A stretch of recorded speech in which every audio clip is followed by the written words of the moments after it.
Tout-Puissant, nous te rencontrons constamment dans les tâches quotidiennes de nos vies et aussi dans des lieux complètement inattendus.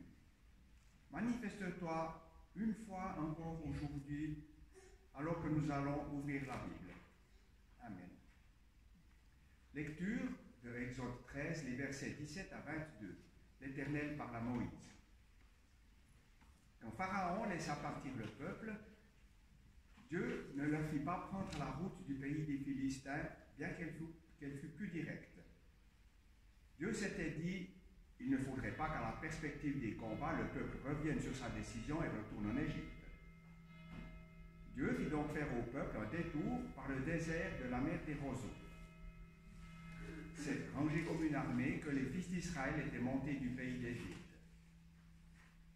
Moïse prit avec lui les ossements de Joseph, car celui-ci avait exigé des fils d'Israël un serment solennel en leur disant « Dieu ne manquera pas de vous visiter, alors quand vous remonterez d'Égypte, emportez mes ossements avec vous. » Ils partirent de Sukkot et campèrent à Étam, en bordure du désert. Le Seigneur lui-même marchait à leur tête. Le jour, dans une colonne de nuée pour leur ouvrir la route, la nuit, dans une colonne de feu pour les éclairer. Ainsi pouvaient-ils marcher jour et nuit. Le jour, la colonne de nuée ne quittait pas la tête du peuple, ni la nuit, la colonne de feu. Grâce soit rendue à Dieu.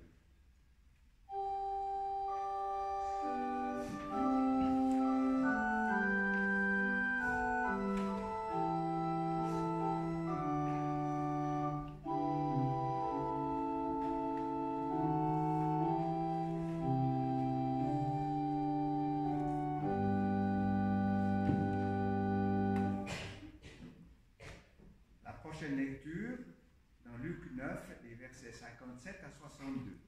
Jésus a pris la résolution de se rendre à Jérusalem.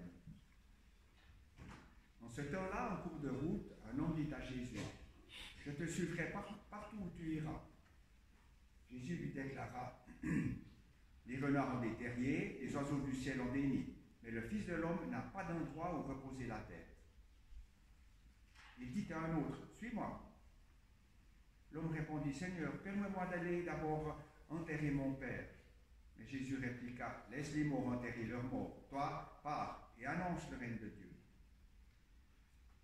Un autre encore lui dit, « Je te suivrai, Seigneur, mais laisse-moi d'abord faire mes adieux aux gens de ma maison. » Jésus lui répondit, « Quiconque met la main à la charrue puis regarde en arrière n'est pas fait pour le royaume de Dieu. » Louange à toi, ô Christ.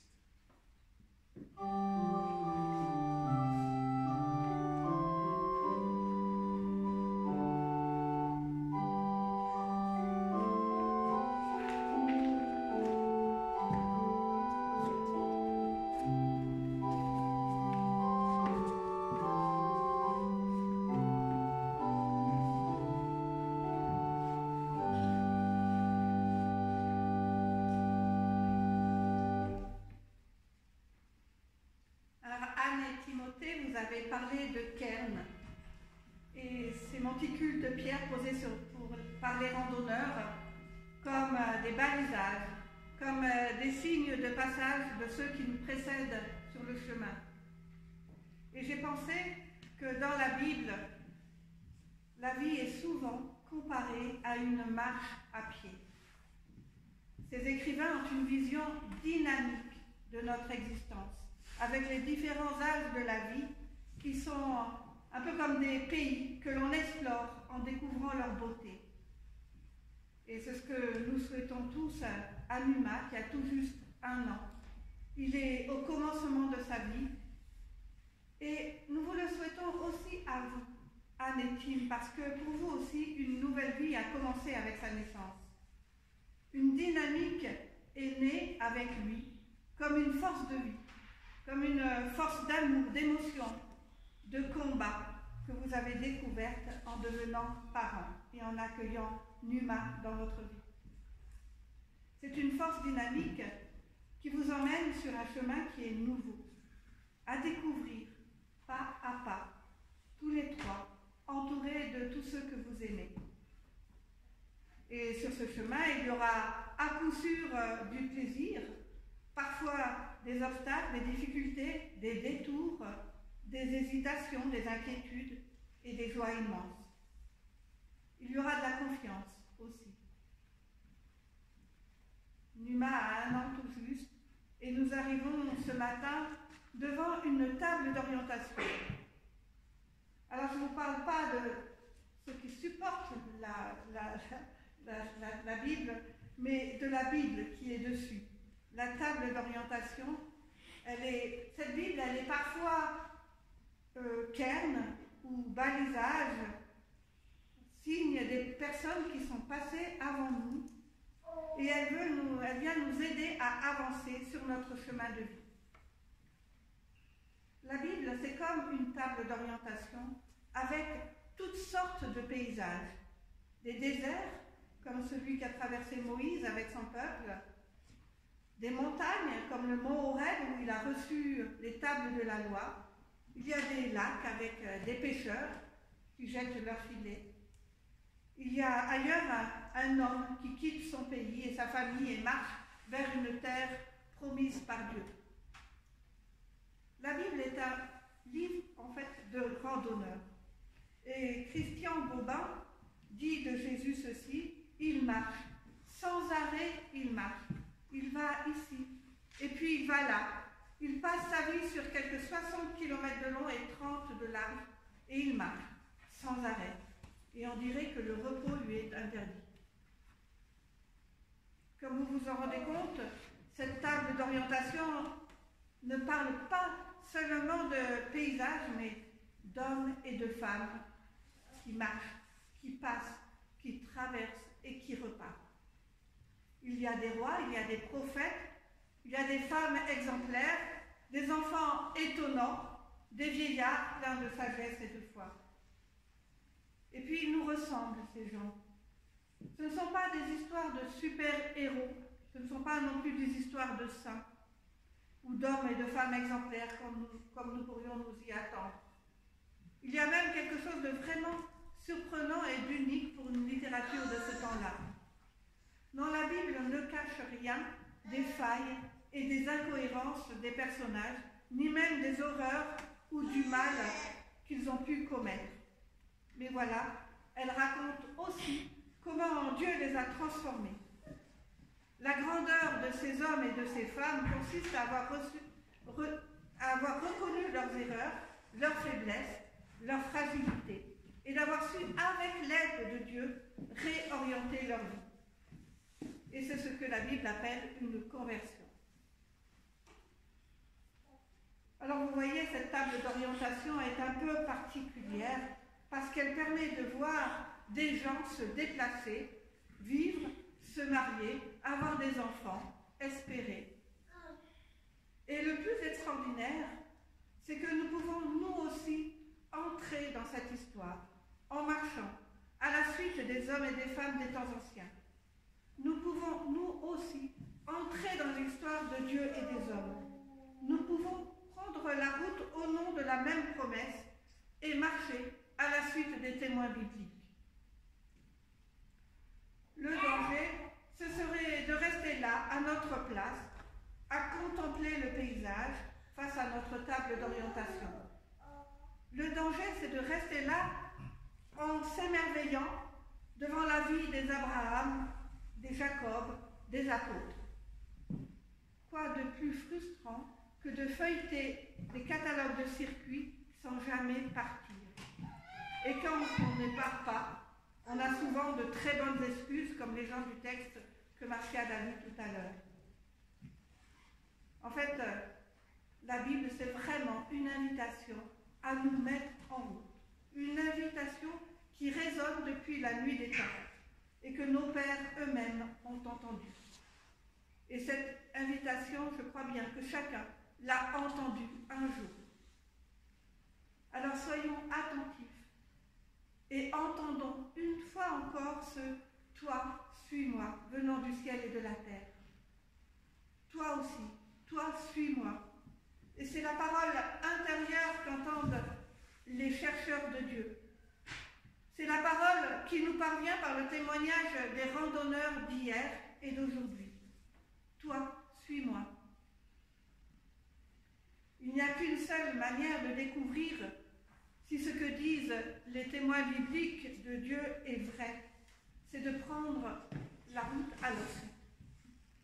Et c'est là que l'aventure commence. Et c'est là que nous ferons l'expérience de la patience de Dieu, de sa puissance, de sa consolation, de l'espérance sans cesse renouvelée, de l'audace possible.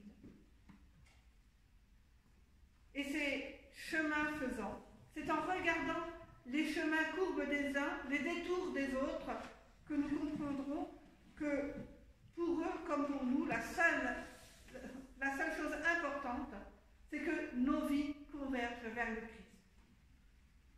Il n'y a pas une seule réponse à l'appel de Dieu possible, mais il est important de répondre simplement à cet appel. Un proverbe m'a souvent accompagné dans ma vie, et je le partage avec vous.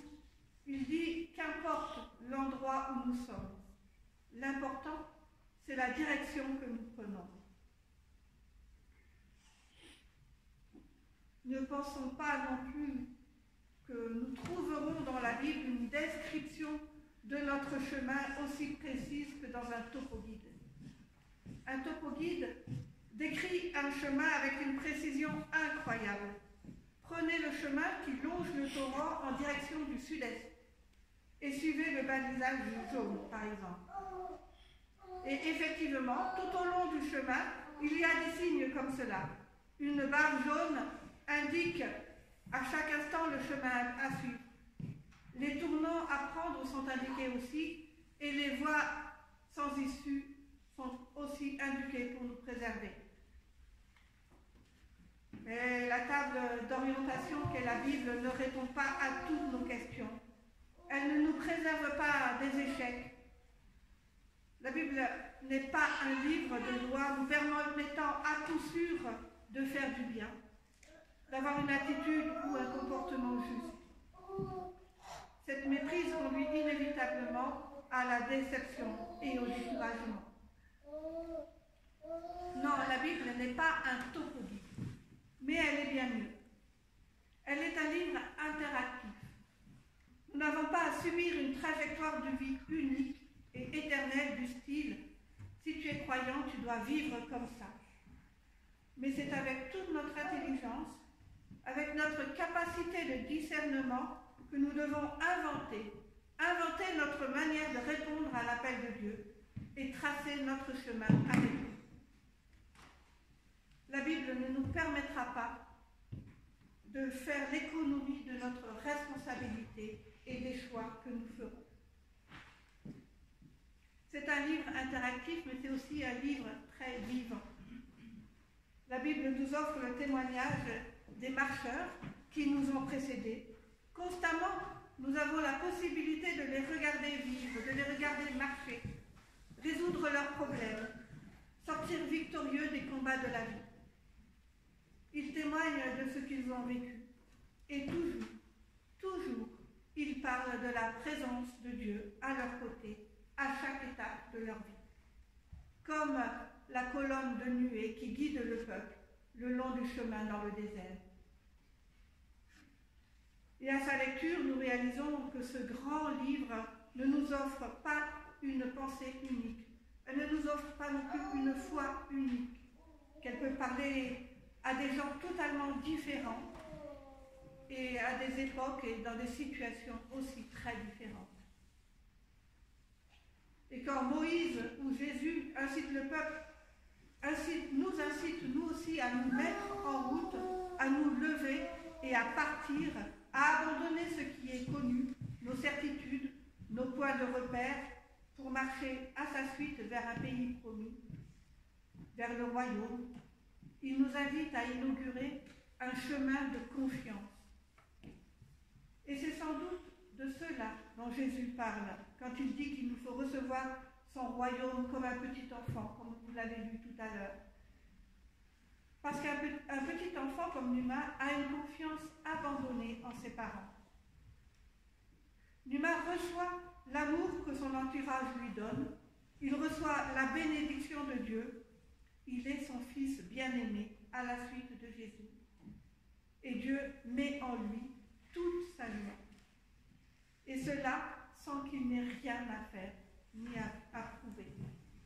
Il a commencé à se mettre en route ce matin. Il sait, et vous savez tous, qu'une parole le précède, l'accompagne, le bénit et le garde.